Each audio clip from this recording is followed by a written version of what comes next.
Welcome back to Reflections en Route. Today on World Cooking, we're going to be making our form of Turkish Borek. We've got some cheese and some spinach. We're using phyllo dough. It's kind of hard to find yufka, which is the traditional dough you would use in Turkey here in the States. But the end result is still a very tasty treat, similar to the Borek you would find in Turkey and in fact all over the Middle East. So let's get started. You're just going to lay it into the pan. Get it back together as much as you can.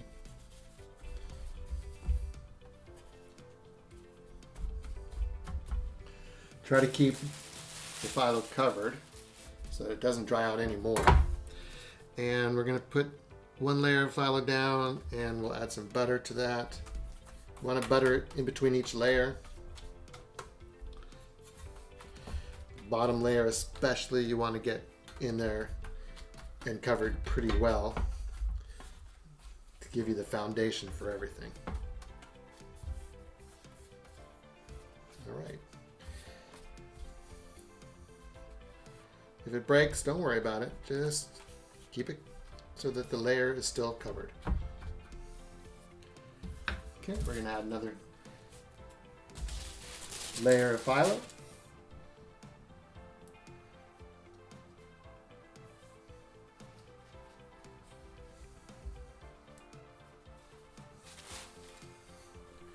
Same as before.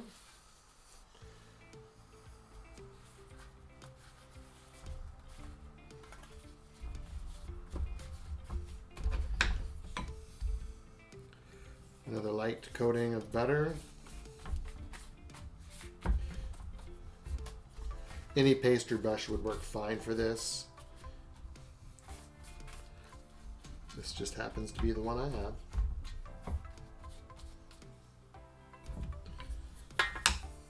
Another layer.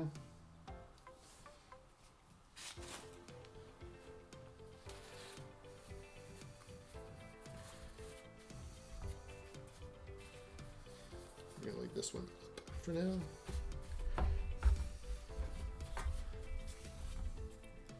Okay. We'll drizzle in the butter a little bit and then just brush it in. Don't go too heavy with the butter. Just a light coating. All right, we'll put our first layer of filling in.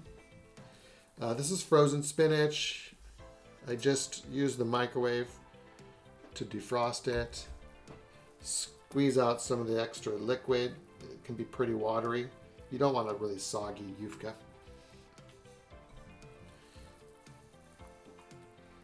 It's a nice even layer. Doesn't need to be a heavy layer. You'll notice I've got a lot of space between pieces. It's fine. If you get it too thick, again, your Borek is going to end up being kind of soggy. So keep it pretty light. This layer I'm going to put in some Havarti cheese. Havarti cheese melts really nicely.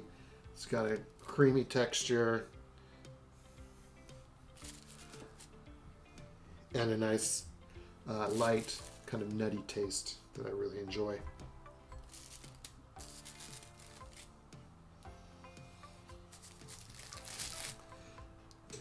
Again, I'm not going crazy with the cheese, just an even layer.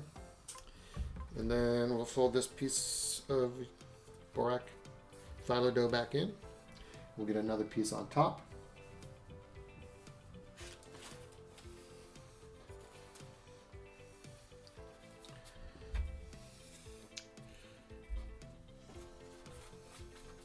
Some more butter on it.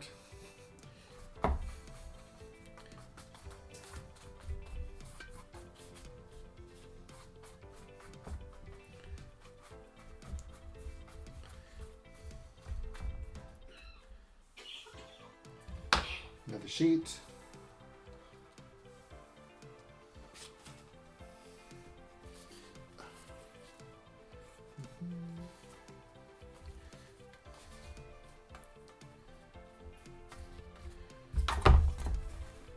If your phyllo dough is larger than the pan that you're working with, you can do like I'm doing, where I just fold over the extra.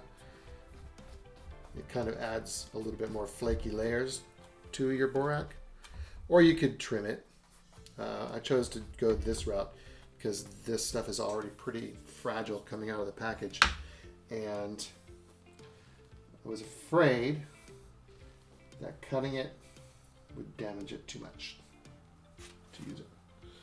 Okay, so we'll go. So since it's a little bit bigger, I'm alternating which side I fold so I don't get all of the fold on the same side. Get some more butter on it.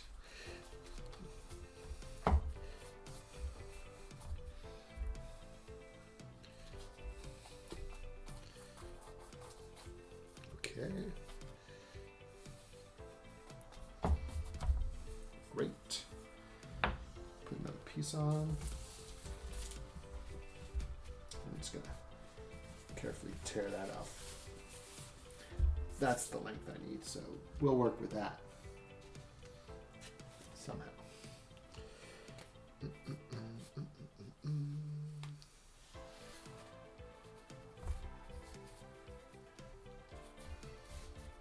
Okay, butter. It's okay if you forget, or if you double up your layers of phyllo, but you do want to lightly butter as many of the layers as you can. It can get a little tedious, I suppose. All right, put another filling layer in.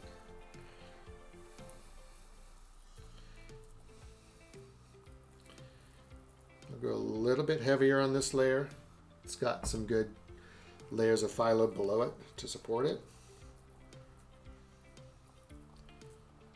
I'm just kind of working the spinach into smaller pieces so I don't get big clumps of it.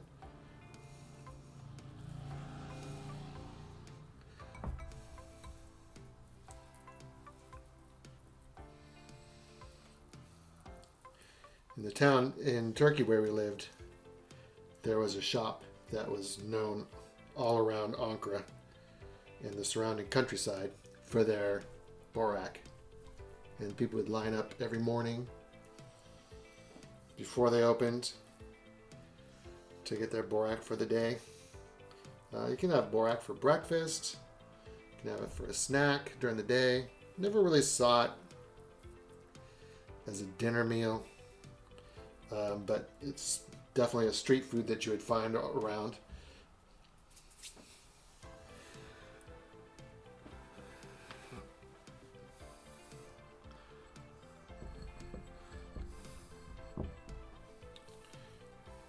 So now we'll add some feta.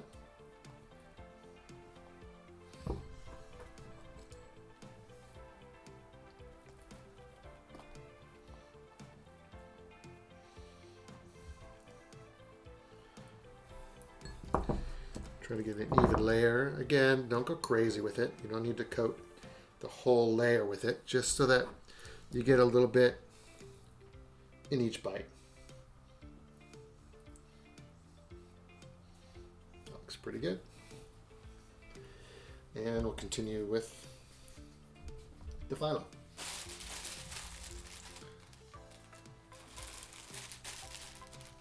We're only going to put 2 layers of filling. So now it's just a matter of building up the top shell. We'll put 4 or 5 layers of phyllo down here.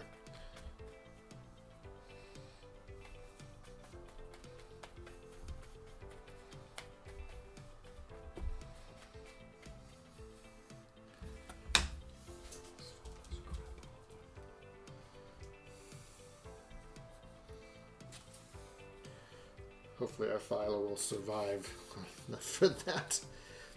Wow, I've never seen such a crumbly phyllo.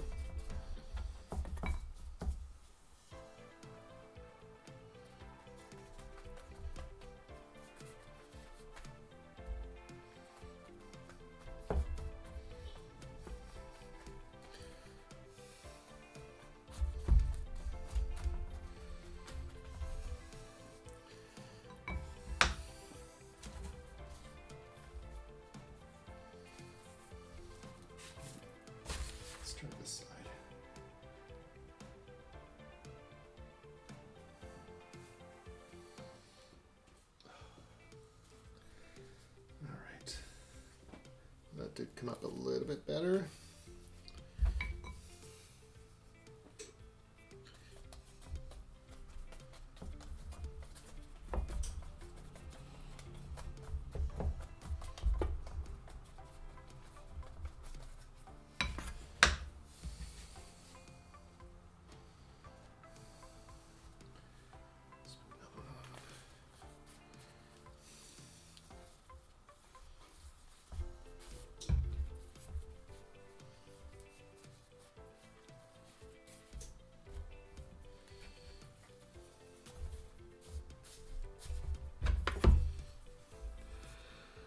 But it's okay if your phyllo dough is a little bit cracked or in pieces. The end product is all going to come out the same.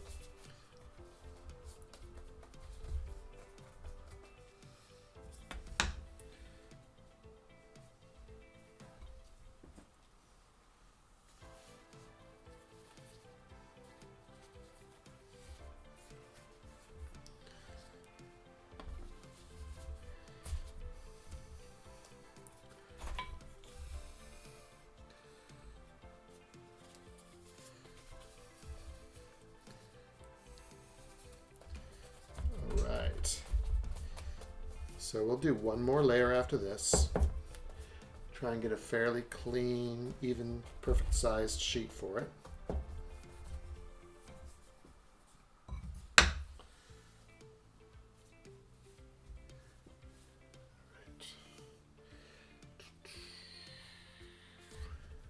That does not look too bad. So we will take off the excess on this one. It just pulls right off.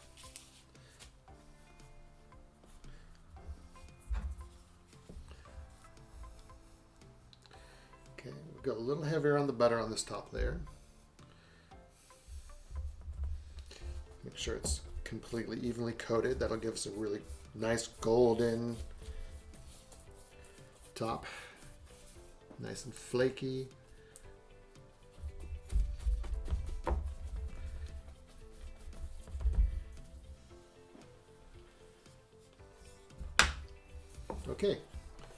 Okay, that's about it. We've got 2 layers of filling, several layers of the phyllo dough. We're going to cut that into rough diamond shapes by going diagonally across. Fairly good size, so we'll do 2 cuts in each direction. It's much easier to cut at this stage than it is later on.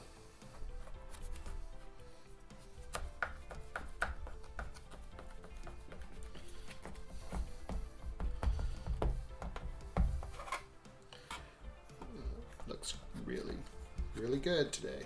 You could put in some sesame seeds on the top if you wanted.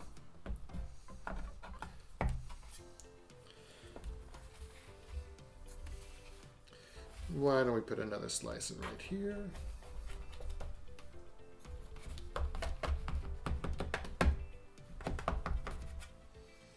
Yeah, I think that looks good.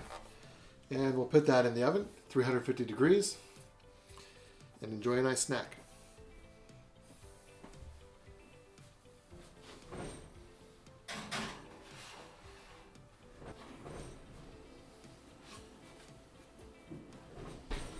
Yeah, that's exactly what we're looking for. You can see the cheese melted down in the cuts. It's going to be delicious. Let's give it a try.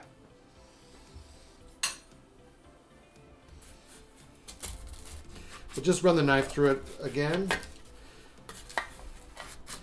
Make sure it's all cut out. You can see how flaky it gets. That's really why you want to cut it before you cook it. It can be kind of hard to cut after the fact.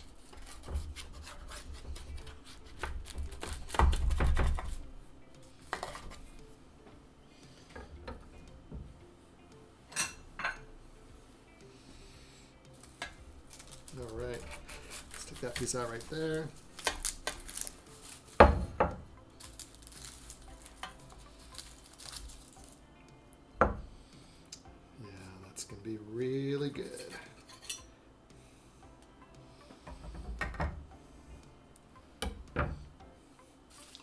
So this is really meant to be a finger food, but it's really hot right now. So, all right, that's cooled off now. Let's give that a taste.